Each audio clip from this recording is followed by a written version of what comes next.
तुम्हें पता है केदारनाथ एक नहीं है, केदारनाथ दो है। रुको मैं समझाता हूँ। पहला केदारनाथ, एक इंसान सुबह 4 बजे उठता है, गौरीकुंड से चलना शुरू करता है, 20 किलोमीटर पैदल चलता है, रास्ते में घोड़े हैं नॉन स्टॉप, उनका एक अलग ही ट्रैफिक है, उनके साथ है वो स्मेल, वो खाद जो पूरे रास्ते पर बिछी हुई है, ऊपर से घोड़े वाले ऊंचे पहाड़ और एक थिन एयर जिसमें सांस लेना भी एक अचीवमेंट है। वो चलता रहता है, वो थकता है, रुकता है, फिर चलता है, जितना चलता है उतनी भगवान के लिए उसकी डेस्परेशन भी बढ़ती जाती है। घंटों बाद जब वो केदारनाथ के शिखर पर पहुंचता है तो उसकी आंखें भर जाती हैं अपने आप। मंदिर के बाहर लंबी लाइन है, घंटों का वेट है, धक्के हैं, भीड़ है, और जब वो गर्भगृह में पहुंचता है, शिवलिंग को छूता है, उस एक सेकंड में उसकी सारी थकान, सारे घोड़े, सारा कचरा सब वर्थ इट लगने लगता है। ये था पहला केदार। अब बात करते हैं दूसरे केदार की। हेलीकॉप्टर से एक बंदा उतरता है सीधा मंदिर के सामने, वीआईपी एंट्री, कोई लाइन नहीं, कोई वेट नहीं, कोई धक्का नहीं, 20 मिनट दर्शन, फोटो, इंस्टाग्राम स्टोरी और कुछ ही घंटों में वापस।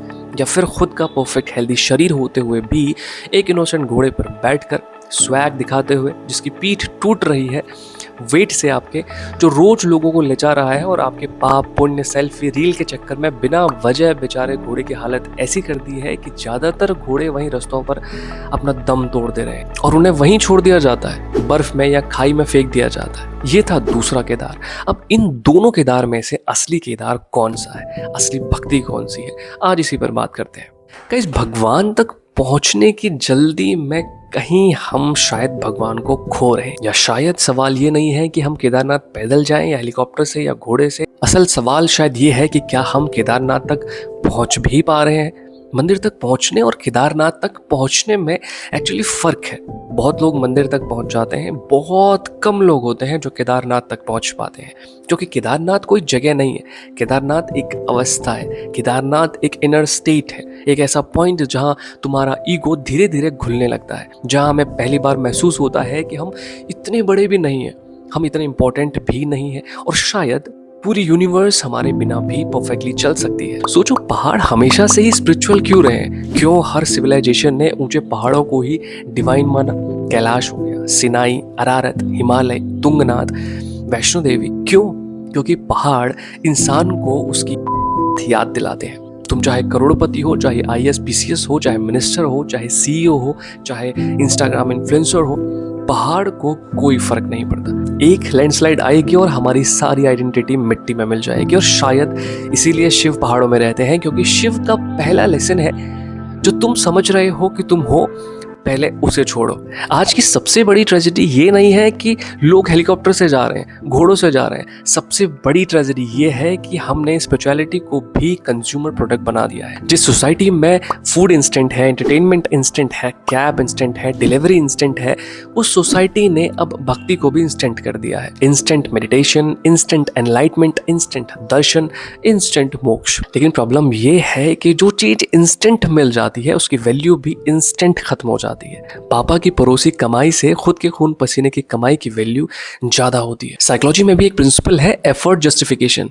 जिस चीज के लिए हम सेक्रीफाइस करते हैं, हम एफर्ट्स करते हैं, उस चीज को हम ज्यादा वैल्यू देते हैं। और शायद इसलिए 20 किलोमीटर चलकर पहुंचने वाले इंसान की आंखों में आंसू आ जाते हैं, क्योंकि उसने सिर्फ डिस्टेंस कवर नहीं की, उसने अपना कंफर्ट छोड़ा है, उसने अपने शरीर से प्राइस पे की है, उसने अपने ईगो से टैक्स पे किया है। लेकिन फिर भी अगर हम सफरिंग को ही स्पिरिचुअलिटी मान लें तो हम एक और ईगो के ट्रैप में फंस जाते हैं। मैं तो पैदल चल कर आया, मैं तो ज़्यादा चला, मैंने ज़्यादा तपस्या करी, मैं ज़्यादा बड़ा भक्त बन गया। और जिस मोमेंट हम अपने आप को किसी से बड़ा समझने लगते हैं, भक्त समझने लगते हैं, उसी मोमेंट हमारी सारी भक्ति की एसेंस खत्म हो जाती है। हम केदारनाथ जा सकते हैं, 4 धाम कर सकते हैं, 100 मंदिर घूम सकते हैं, 1000 बार हर हर महादेव बोल सकते हैं, लेकिन अगर हमारा गुस्सा वहीं है, हमारा अहंकार, हमारा ईगो वहीं है, लालच वहीं है, करुणा नहीं आई, इम्पेशेंस है, पोलाइटनेस नहीं आई, तो यार हमने सिर्फ ज्योग्राफी बदली है, हमने अपनी कॉन्शियसनेस को नहीं बदला है। अब एक और अनकंफर्टेबल बात, बहुत अनकंफर्टेबल। अगर केदारनाथ जाने के बाद भी हम सड़कों पर कूड़ा फेंकते हैं, हम जानवरों पर अत्याचार करते हैं, घर के लोगों से बुरा व्यवहार करते हैं, झूठ बोलते हैं, लोगों को एक्सप्लॉइट करते हैं, तो हो सकता है हम भगवान को देखने गए थे लेकिन भगवान हमें नहीं दिखे। क्योंकि भगवान तो मंदिर के अंदर जितने हैं उतने ही उस घोड़े में भी हैं जो आपके वजन से हाँफ रहा है, उस मजदूर में भी हैं जो आपके वजन को यहाँ से वहाँ ढो रहा है, उस सफाई कर्मचारी में भी हैं जो आपकी गंदगी साफ कर रहा है, उस औरत में भी हैं जो आपकी माँ है, आपके पड़ोसी, आपकी बहन, आपकी सास है, और जो लाइन में खड़ी हैं जिससे हम दर्शन के लिए कभी कभी लड़ भी जाते हैं। और हमारे शास्त्र भी यही बताते हैं कि प्रेय और श्रेय में चुनाव करो, सुविधा और सत्य में चुनाव करो विद योर प्राइम इंटेलिजेंस। इसलिए शायद असली केदारनाथ उस मंदिर के अंदर नहीं है, असली केदारनाथ उस क्षण में है, उस मोमेंट में है जब आप पहली बार सचमुच पोलाइट हो जाते हैं, विनम्र हो जाते हैं, जब हम पहली बार किसी जानवर को अपने बराबर देख लेते हैं, जब हम पहली बार सबको एक्सेप्ट कर लेते हैं, सबको स्वीकार कर लेते हैं जैसे वो है, जब हम पहली बार ये स्वीकार कर लेते हैं कि हे महादेव, मैं कुछ भी नहीं हूँ। और शायद यही रीज़न है, यही कारण है कि लाखों लोग हर साल वहाँ जाते हैं।